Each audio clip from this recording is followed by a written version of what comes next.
Welcome everybody to Scott Cooks. Tonight we'll be cooking a whole 4-pound chicken in our Nuwave Brio oven.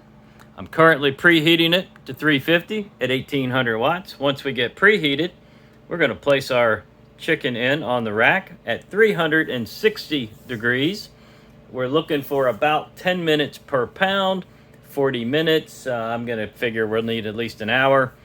And we will be flipping it over multiple times throughout the cook because the Brio does not have elements on the bottom. It's more like an air fryer convection kind of thing going on. So we'll be using the standard rack on probably about the second to lowest position. Let's go ahead and preheat the rack too. Actually, we're going to put that at the lowest position, actually. Preheat that. I'll spray a little spray on it in a minute. And while we're waiting for things to get ready, let's coat our chicken in some of this. Now, I've already washed it, by the way. Chicken has been washed in the sink, patted dry. Giblets and stuff have been removed from it, and she's ready to cook. And if you can get under the skin, do it. I can't get under this skin. But if you can get under the skin, it's good to get a little seasoning up under there. I'm going to drop a little right down the center. And we're just going to... Now, we'll probably flavor this up a couple more times along the way as we're cooking. And that beep was the preheat. That beep means that it gave me 10 seconds to get the food in. Oh my God, we didn't make it. I guess we're done. Oh, wait. Never mind. It's the Brio. This is easy. We can just adjust our time. 10 seconds is not enough. Don't panic. The Brio is so easy to use. You don't have to worry about stuff like that. All right, if your preheat is done and you've missed your 10-second mark to get stuff in, it doesn't matter, guys. Just push on time and just set your time to whatever you want. It really doesn't make any difference about that 10 seconds, so don't panic on that. Let's get the chicken in the oven. What do you think? Now, this is pretty heavy. I'm going to step in front of the camera for a second.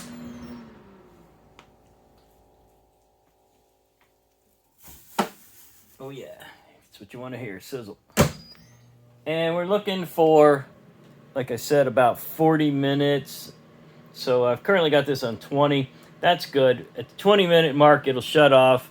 I'll go in there and flip it over, set it for another 20. I did want to mention to everybody, if you're trying to do something in your Brio and use it like an oven, you've got to have this stuff thawed out, and I mean really thawed out. If there's any frozen bones or anything like that in your meat, it's not going to work too good as an oven. It'll get everything cooked outside and still be kind of bloody and frozen inside. So just keep that in mind. There are no lower elements here. We're working... Get the light for you. We're working really off of the convection style air fryer. So it's circulating air, and that's why the rack is a mesh. The air goes down, kind of comes back around. But honestly, most of it gets cooked on the top. So see you guys back here in about 20. All right, everybody, that was 20 minutes. Obviously, we're nowhere near cooked, but I wanted to flip it at 20. So let's take a look and see what we got. Got a lot of blood running. We got some nice crispy skin up top. So we're going to roll it over. Give her another 20. Let's do it. Now for this, I'm going to put my super heavy-duty silicone oven mitts on because it's going to be hot in there. All right, guys. Here we go. I'm using the X-Chef gloves. I think there might be a link in the description for them. If not, I'll get you one. Amazon. They're really big. And I've never even felt any warmth through them, and I've grabbed some pretty hot stuff. So I'm thinking maybe just grabbing the chicken itself. Keep in mind on the Brio, there's no stop on this thing, so this can fall out on you. So you want to be careful there. You know what I'm going to do? I'm going to pull this out, set it on a plate, roll it over, and put it back in.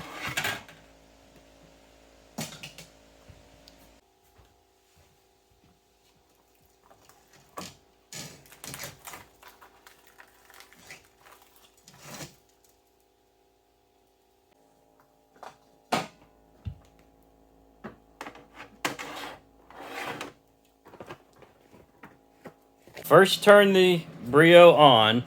It immediately goes to preheat. All I did was reach over here, so it came on. I pushed that button and turned the preheat off.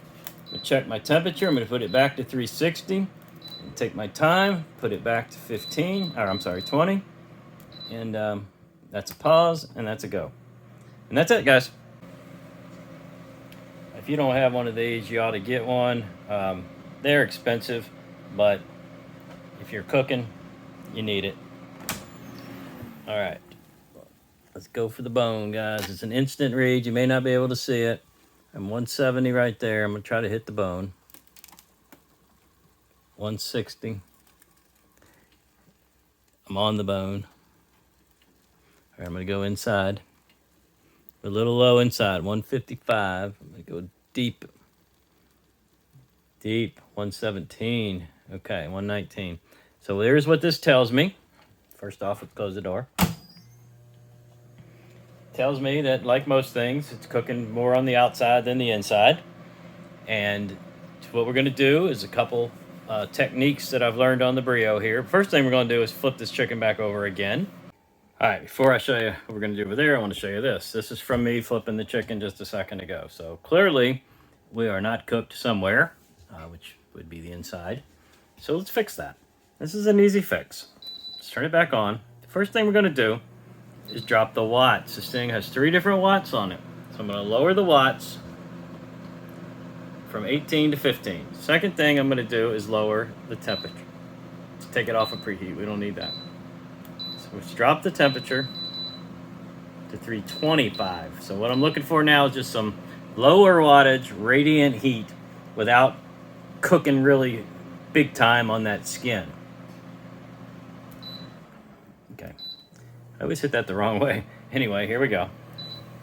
So we're at 1500 watts, and that right there is blood, hard to see with the yellow light. So 1500 watts, 325 degrees. Let's set a new time on it.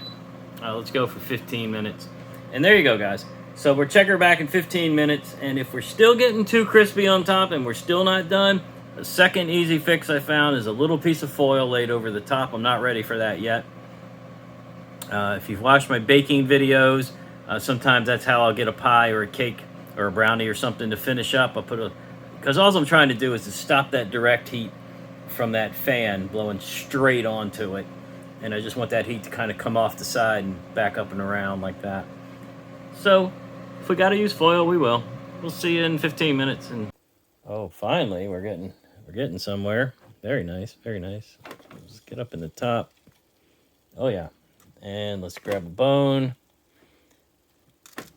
Down on the bone there. Everywhere I've checked so far is at temperature.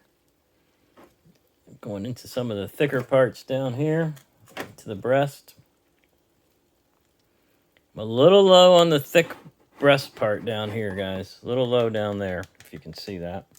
Sorry if you can't. So let's go ahead and keep the chicken turned that way, and believe it or not, we're gonna give this a few more minutes.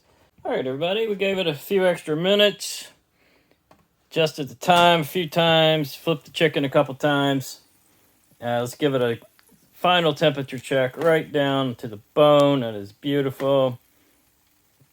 Still a little low in there, but that's okay. That's edible. Let's go deep and into the breast.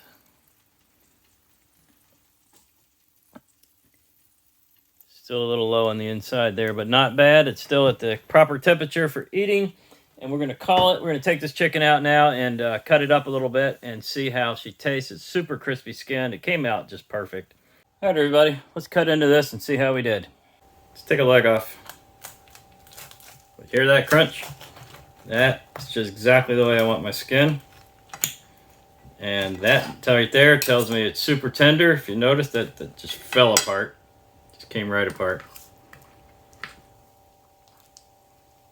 Beautifully cooked.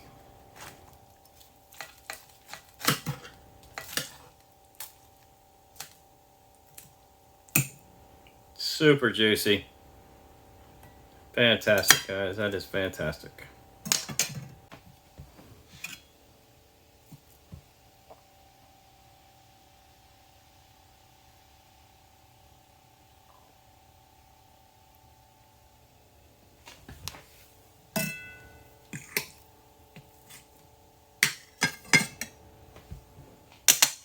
Well, let's see how we did, y'all.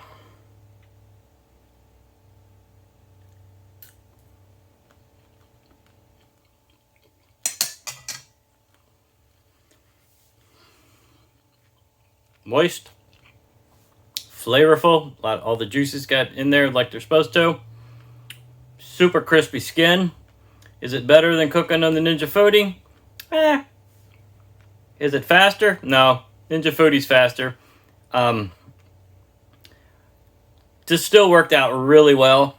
I'm very impressed with the moisture that was retained in it, and that's really what an air fryer does. It just keeps everything in there like it's supposed to. That was great. Thanks for watching. Hope you enjoyed it. Give it a try for yourself. Be careful, guys. Make sure you got a lot of room. Don't forget that rack will come out.